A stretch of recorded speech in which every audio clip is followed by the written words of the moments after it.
कॅपराऊंड 2 चं जे अलॉटमेंट आहे ते काल डिक्लेअर झालेलं आहे आणि बहुतांश मुलांना ना कॅपराऊंड 2 मध्ये बेटरमेंट झालेलं नाहीये, म्हणजे मागचं जे कॉलेज होतं ना तेच रिटेन झालंय. मग आता मुलांसमोरचे प्रश्न काय आहेत की मला पुढच्या राऊंडला ट्राय करायला पाहिजेत का, म्हणजे कॅपराऊंड 3 ला गेलं पाहिजेत का, जिथं ऍडमिशन मिळेल तिथं फ्रीज करून मी ऍडमिशन घेतलं पाहिजे.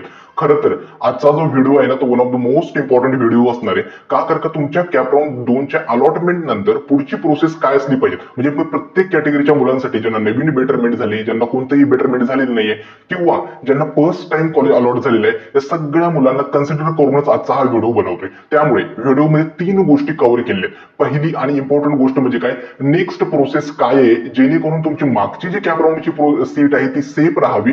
दुसरी स्टेप एक्सप्लेन करतोय ती म्हणजे काय, तर आपल्याला फ्रीज केलं पाहिजे का बेटरमेंट केलं पाहिजे, की पुढच्या राऊंडला तुम्ही ट्राय केलं पाहिजेत की नाही, कट ऑफ कसा इन्क्रीज होऊ शकतो या डिक्रीज होऊ शकतो या रिगार्डिंग तुम्हाला गाईड करणार आहे. आणि तिसरा आणि सगळ्यात महत्वाची इम्पॉर्टंट स्टेज काय, काही जे कॉमन डाऊट्स आहेत रिगार्डिंग या कॅप राऊंडच्या अलॉटमेंट मध्ये ते मी एंडिंग पर्यंत क्लिअर करणार आहे. त्यामुळे व्हिडिओ एंडिंग पर्यंत नक्की बघा. फ्रीज करावं की बेटरमेंट करावं याचा उत्तर तुम्हाला व्हिडिओच्या एंडिंग पर्यंत नक्की मिळून जाईल. कॅपराऊंड 2 चा अलॉटमेंट डिक्लेअर झाल्यानंतर ना भरपूर मुलांना अपेक्षा होती की काहीतरी कॉलेज अपग्रेड होईल, परंतु बहुतांश मुलांना ते अपग्रेड झालेलं नाहीये. ठीक आहे, त्यामुळे मला पण माहिती आहे की ते थोडंसं म्हणजे तुम्हाला सुद्धा आशंका आहे की पुढच्या कॅपराऊंडला जावं की नाही, या सगळ्या गोष्टी मी व्हिडिओमध्ये कव्हर करणार आहे. तर चॅनलवरती जर नवीन असाल तर चॅनलला नक्कीच सबस्क्राईब करा, कारण का तुमच्या पूर्ण ऍडमिशन प्रोसेस मधला सगळा जो कंटेंट आहे ना या चॅनलवरती अपलोड होणार आहे. तर सुरुवात करूया आजच्या या नवीन व्हिडिओला. आता सगळ्यात पहिला आणि महत्वाचा मुद्दा काय, तर मी काय करेल, प्रत्येक कॅटेगरीची जी मुलं आहेत त्यांना एक एक करून एक्सप्लेन करेल. आता ज्या मुलांना कॅपराऊंड 2 ला फर्स्ट टाइम कॉलेज अलॉट झालेले, म्हणजेच काय होतं, कॅपराऊंड 1 ला अशा मुलांना कोणतंही कॉलेज अलॉट झालं नव्हतं, त्यांनी कॅपराऊंड 2 चा ऑप्शन फॉर्म भरला होता आणि त्यांना कॅपराऊंड 2 ला फर्स्ट टाइम कॉलेज अलॉट झाले, त्यांच्यासाठी स्टेप्स काय. पहिली गोष्ट म्हणजे काय, तुम्हाला तुमच्या सीईटी सेलच्या लॉग इन मध्ये जावं लागणार आहे. लॉग इन मध्ये तुम्हाला त्या 4 स्टेप्स आहेत त्या इनकम्प्लीट दाखवतील. त्या 4 स्टेप्स ज्या आहेत सीट एक्सेप्टन्सच्या त्या कम्प्लीट करावं लागतील. ठीक आहे, सेल्फ व्हेरिफिकेशन ज्या स्टेप्स आहेत त्या कम्प्लीट कराव्या लागतील. त्यानंतर सेकंड स्टेपला तुम्हाला फ्रीज किंवा बेटरमेंट यापैकी तुम्हाला जे हवे ती चूज करावं लागेल. ठीक आहे, फ्रीज आणि बेटरमेंट चूज करण्याची लास्ट डेट आहे ती आहे 14 ऑगस्ट. 14 ऑगस्ट पर्यंत तुम्हाला ते ऑप्शन निवडावे लागतील. ते एकदा निवडल्यानंतर तुम्हाला 1000 रुपये सीट एक्सेप्टन्स फी पे करावी लागेल.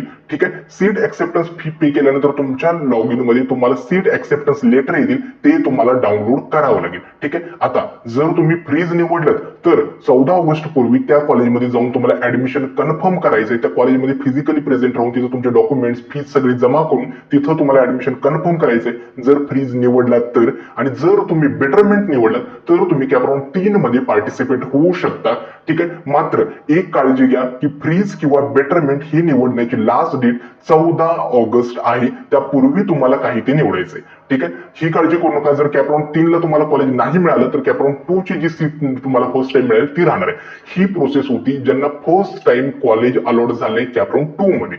ठीक आहे, आय होप ही प्रोसेस समजली असेल. आता अशी मुलं आहेत ज्यांना कॅपराऊंड 2 मध्ये नवीन कॉलेज मिळाले किंवा बेटरमेंट झालेले, म्हणजे अशा मुलांसाठी काय, तर समजा अशा प्रकारच्या विद्यार्थ्यांसाठी एक सांगायचंय, त्यांना कॅपराऊंड 1 मध्ये एखादं कॉलेज मिळालं होतं आणि एखादी ब्रँच मिळाली होती. त्यांनी काय केलं, बेटरमेंट केलीत आणि कॅपराऊंड 2 चा ऑप्शन फॉर्म भरला. आता कॅपराऊंड 2 मध्ये ना त्यांना दुसरं कोणतं तरी कॉलेज मिळालंय किंवा ब्रँच मिळालंय, म्हणजेच त्यांना बेटरमेंट मिळून त्यांच्या ब्रँच किंवा कॉलेजमध्ये अपग्रेड झाले. ज्या मुलांना कॅपराऊंड 2 मध्ये बेटरमेंट झालेलं आहे अशा मुलांसाठी पुढची नेक्स्ट प्रोसेस काय आहे ती थोडक्यात समजून घ्या. एक म्हणजे काय, तुम्हाला कॅपराऊंड 2 मध्ये जी बेटरमेंट झाल्यामुळे कॅपराऊंड 1 ची जी सीट होती ती ऑटोमॅटिकली कॅन्सल झालेली आहे. आता तुमच्याकडे हातात जी आहे ती फक्त कॅपराऊंड 2 ची सीट आहे.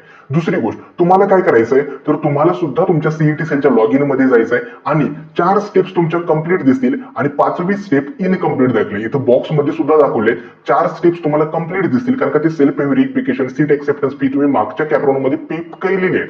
आता तुम्हाला 5th स्टेप दिसेल की जी इनकम्प्लीट आहे, जिथं तुम्हाला give seat acceptance option freeze किंवा बेटरमेंट दिसतो फॉर कॅपराऊंड 2. ठीक आहे, त्याच्यावरती तुम्हाला क्लिक करायचंय. त्याच्यावरती क्लिक केलं ना, जसं मागच्या राऊंडला होतं फ्रीज किंवा बेटरमेंट हे 2 ऑप्शन तुम्हाला निवडतात. मग तुम्हाला जो ऑप्शन हवाय फ्रीज किंवा बेटरमेंट तो तुम्ही निवडू शकता. ठीक आहे, जर तुम्ही फ्रीज हा ऑप्शन चूज केला, उदाहरणार्थ सांगतो, जी मुलं कॅपराऊंड 2 ला वाटते की मला माझी सीट मिळाली ती मी सॅटिस्फाईड आहे, मला पुढच्या राऊंडला जायचं नाहीये, तर जे मुलं फ्रीज करणार आहेत त्यांना 14 ऑगस्ट पूर्वी कॉलेजमध्ये जाऊन ऍडमिशन कन्फर्म करावं लागेल. तिथं फी आणि तुमचे डॉक्युमेंट जे आहेत ना ते जमा करावे लागतील आणि जे मुलं बेटरमेंट करणाऱ्या मुलांसाठी तुम्ही कॅप्रॉन 3 मध्ये पार्टिसिपेट करू शकता. ठीक आहे. आय होप तुम्हाला ही प्रोसेस समजली असेल. म्हणजेच काय, कॅप्रॉन 2 मध्ये ज्या मुलांना बेटरमेंट मिळाले त्यांना तुमच्या लॉग इन मध्ये जावं लागेल. तुमची जी फिफ्थ स्टेप जी इनकम्प्लीट दाखवते ती कंप्लीट करावी लागेल. फ्रीज किंवा बेटरमेंट निवडावं लागेल. फ्रीज केलं तर 14 ऑगस्ट पूर्वी कॉलेजमध्ये जाऊन ऍडमिशन कन्फर्म करायचं. बेटरमेंट केलं तर कॅप्रॉन 3 ला तुम्ही जाऊ शकता. ठीक आहे. आता पुन्हा 1,000 रुपये पे करायची गरज नाहीये. फक्त तुम्ही बेटरमेंट ऑप्शन निवडल्यानंतर तुमचं सीट एक्सेप्टन्स लेटर येतं, ते तेवढं डाउनलोड करून तुमच्याकडे ठेवा. ठीक आहे. आता 2 सिच्युएशन्स आहेत. तुम्ही कॅप्रॉन 3 ला गेलात, कॅप्रॉन 3 ला सुद्धा फॉर्म भरलात. जर कॅप्रॉन 3 ला तुम्हाला एखादं नवीन कॉलेज आणि ब्रँच मिळाली, म्हणजे पुन्हा बेटरमेंट झाली, तर कॅप्रॉन 2 ची जी सीट होती ऑटोमॅटिकली कॅन्सल होणार.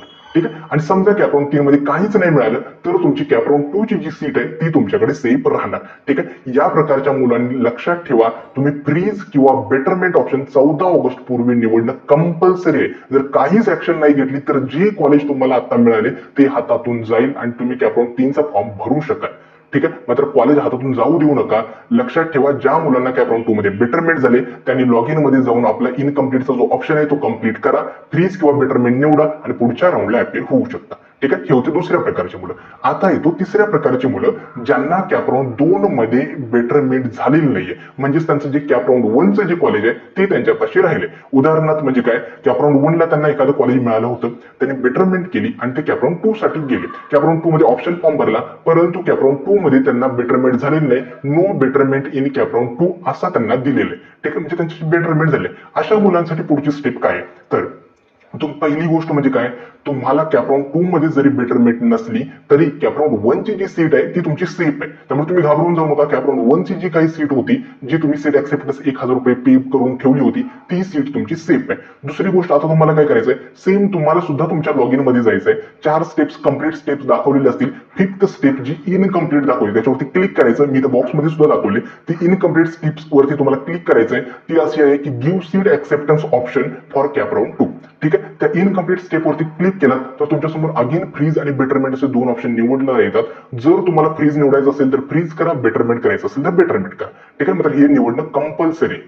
ठीक आहे. जर फ्रीज केलात तर लक्षात ठेवा, फ्रीज केलात तर वाटलं की बाबा मला आता कॅप्रॉन 2 मध्ये बेटरमेंट भेटली नाही, कॅप्रॉन 3 मध्ये सुद्धा भेटायचे चान्सेस कमी आहेत. मग ज्या मुलांना फ्रीज करणार तर तुम्हाला 14 ऑगस्ट पूर्वी त्या कॉलेजमध्ये जाऊन तिथं तुम्हाला ऍडमिशन कन्फर्म करायचंय. ते तुमचे डॉक्युमेंट्स, तुमची फी सगळी जमा करायची आणि तुमचं ऍडमिशन कन्फर्म करायचंय. आणि जर तुम्ही बेटरमेंट ऑप्शन निवडलात तर तुम्ही कॅप्रॉन 3 ला जाऊ शकता. कॉलेजला व्हिजिट करायची गरज नाही.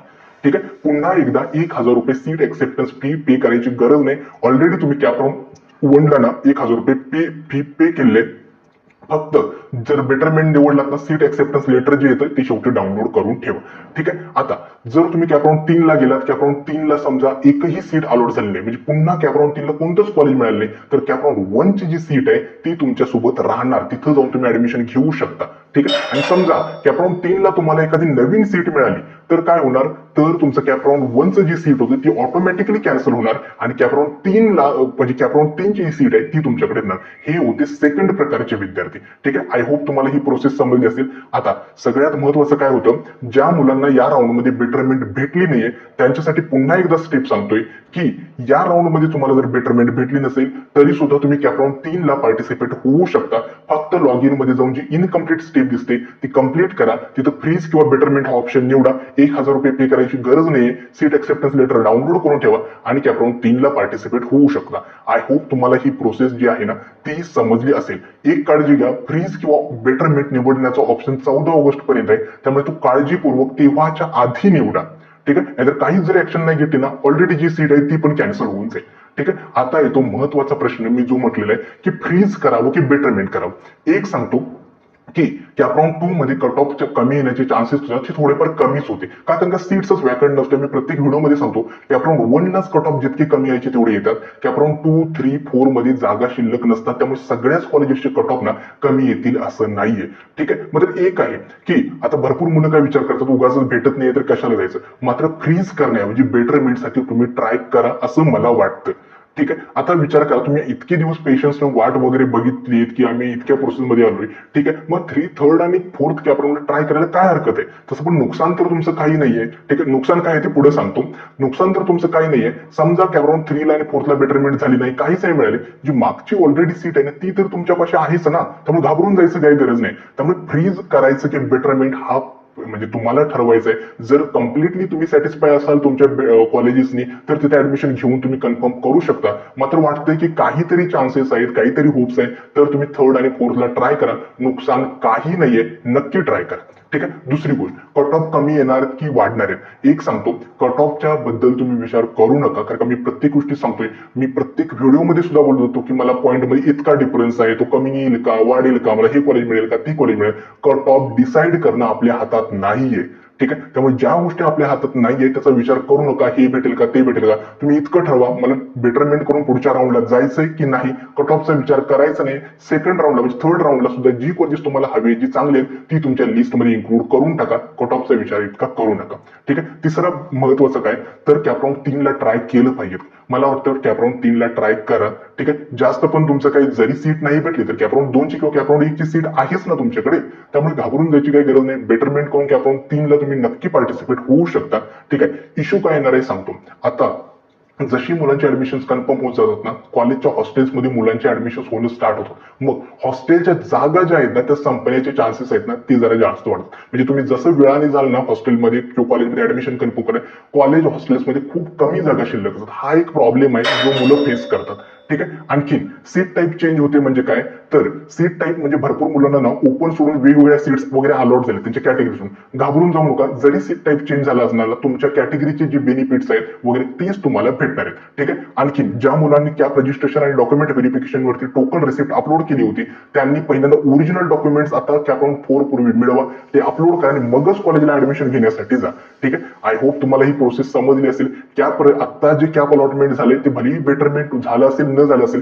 कॅपराऊंड 3 ला नक्की ट्राय करा, ठीक आहे. अजून सुद्धा कॅपराऊंडचे 2 राऊंड आहेत. कट ऑफ कमी येईल न येईल या गोष्टी राहू देत, पण तो ट्राय करायला काही हरकत नाही, ठीक आहे. आजचा हा व्हिडिओ कसा वाटला हे देखील मला कमेंट सेक्शन मध्ये सांगा. आजचा हा व्हिडिओ मी येथेच थांबवतो. धन्यवाद.